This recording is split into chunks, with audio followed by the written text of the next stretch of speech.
आंबेगाव तालुक्यातील वळती गावच्या सप्त्याला यंदा 50 वर्ष पूर्ण झाले. हो. यंदाचं नियोजन कसं असणार आहे?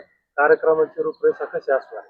हा तसं पाहिलं तर 1977 साली हरिभक्त परायण गुरुवारे कोंडाजी बाबा डेरे आणि स्वामी मोहन गिरीजी महाराज यांच्या मार्गदर्शनाखाली 1977 साली या ठिकाणी मूर्तींच्या स्थापना झाल्या आणि तिथून पुढे सप्ताह या ठिकाणी चालू झाला. पण त्याही अगोदर 1964 साली हे मंदिर उभारलं. त्यानंतर या ठिकाणी त्यावेळेस एवढ्या माध्यमांची रूपरेषा नव्हती आणि त्या ठिकाणी प्रत्येकाला एवढा प्रचार प्रसाद पण नव्हता.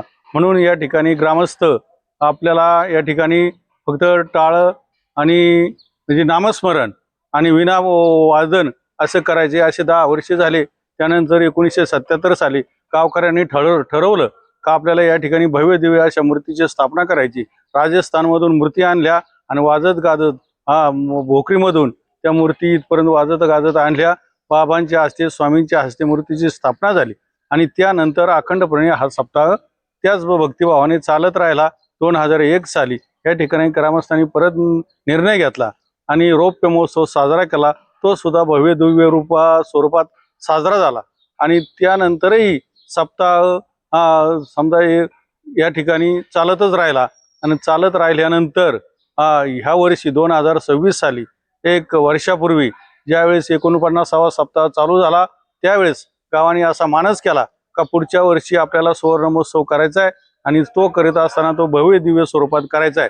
त्या निमित्ताने गावातील जे काही सर्व आमचे या ठिकाणी मार्गदर्शक आहेत त्यांनी 6 महिन्यापूर्वीच आम्हाला या ठिकाणी कल्पना दिली आणि 6 महिन्यापासून संपूर्ण गाव या ठिकाणी कामाला लावलं आणि त्या कार्यक्रमाची रूपरेषा महाराज ठरवणे, इतर जे स्वयंपाक वगैरे आहेत ही जी सर्व कार्यक्रमाची रूपरेषा 6 महिन्यापासून आम्ही या ठिकाणी काम करीत आहोत. आता जवळजवळ 1 महिन्यापासून दररोज या ठिकाणी नियोजनाच्या आमच्या कार्यकर्त्यांच्या मिटिंगा होतात आणि त्या मिटिंगांमध्ये दररोजचा कार्यक्रम ठरवला जातो. आज पूर्णपणे या ठिकाणी वळती गाव संपूर्ण तरुण असतील, महिला असतील, वृद्ध असतील, हे सर्व गाव आज ह्या उत्सवात उत्स्फूर्तपणे सहभागी झाले आणि पूर्णपणे तयारी सज्ज झालेली आहे आणि त्या पद्धतीनं 18/8 ते 26/8 या दरम्यान आमचा या ठिकाणी सुवर्ण महोत्सव होणार आहे. त्या सुवर्ण महोत्सवाची 18/8 मंगळवारी राजाराम महाराज जाधव यांच्या हस्ते ध्वजारोहण आणि विनापूजन झाल्यानंतर खऱ्या अर्थाने या सप्त्याला सुरुवात होणार आहे आणि तो नंतर संध्याकाळी स्वर भास्कर महादेव महाराज पैठणकर यांचं कीर्तन होणार आहे. आणि विशेष म्हणजे या ठिकाणी महिलांच्या आग्रहास्तव जे काही या कृष्ण कृपांकित विकासानंद महाराज मिसाळ यांचं या ठिकाणी आम्हाला शिवमहापुराण कथा ऐकायची होती आणि आम्ही त्यांना विनंती केली आणि विनंती केल्यानंतर सकाळी 10 ते 12 या ठिकाणी शिवमहापुराण कथा ठेवण्यात आलेली आहे. मंगळवार दिनांक 19/8/2026 रोजी या ठिकाणी सकाळी 10 ते 12 हरिभक्तपरायण कृष्णकृपांकित गुरुवारे कृष्णकृपांकित विकासानंद महाराज मिसाळ यांच्या सुमधुर वाणीमधून महाशिवमहापुराण कथेला सुरुवात होणार आहे आणि 19/8/2026 रोजी संध्याकाळी या ठिकाणी तुकाराम महाराजांचे वंशज जगद्गुरु कान्होबा महाराज या ठिकाणी देवकर यांचं दुसऱ्या दिवशी कीर्तन होणार आहे. तिसऱ्या दिवशी या ठिकाणी सकाळी 10 ते 12 20 तारखेला मी भारतीय ही 2 अंकी एकांकिका होणार आहे आणि संध्याकाळी केशव महाराज उघळीकर यांचं कीर्तन होणार आहे. चौथ्या दिवशी याच ठिकाणी 10 ते 12 परत शिवमहापुराण कथा होणार आहे. संध्याकाळी महादेव महाराज राऊत कुट अभंगाचे प्रवक्ते यांचं या ठिकाणी कीर्तन होणार आहे. 5व्या दिवशी सकाळी परत शिवमहापुराण कथा होणार आहे आणि संध्याकाळी या ठिकाणी कृष्ण महाराज चौरे यांचं जे आजरेकर आणि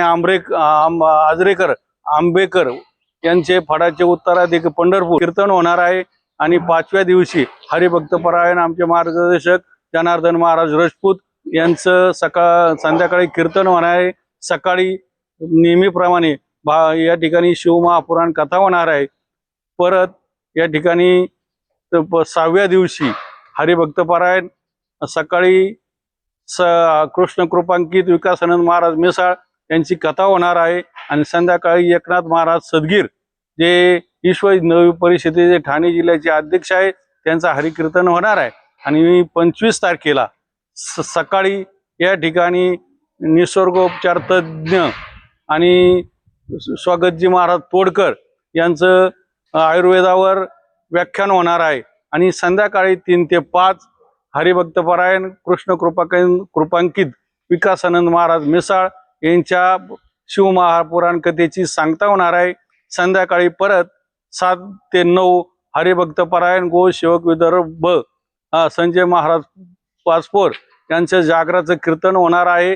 आणि 26/8 सकाळी 8 ते 10 आमच्या संपूर्ण गावातला महिला वर्ग, तरुण, वारकरी, शाळेतील मुलं आणि सर्व भाविक, पंचक्रोशीतील सर्व यांची 8 ते 10 या ठिकाणी ग्रंथ मिरवणूक, ग्रंथदिंडी प्रदक्षिणा होणार आहे।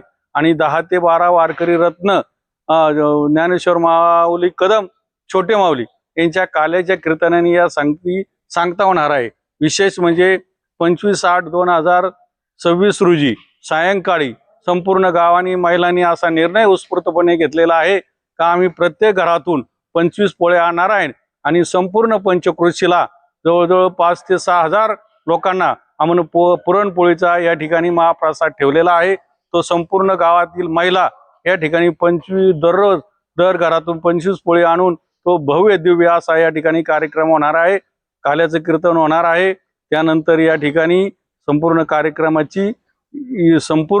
कार्यक्रमाची सांगता होणार आहे। अशा प्रकारे संपूर्ण गाव हे कार्यक्रम करण्यासाठी सज्ज झालेले आहे।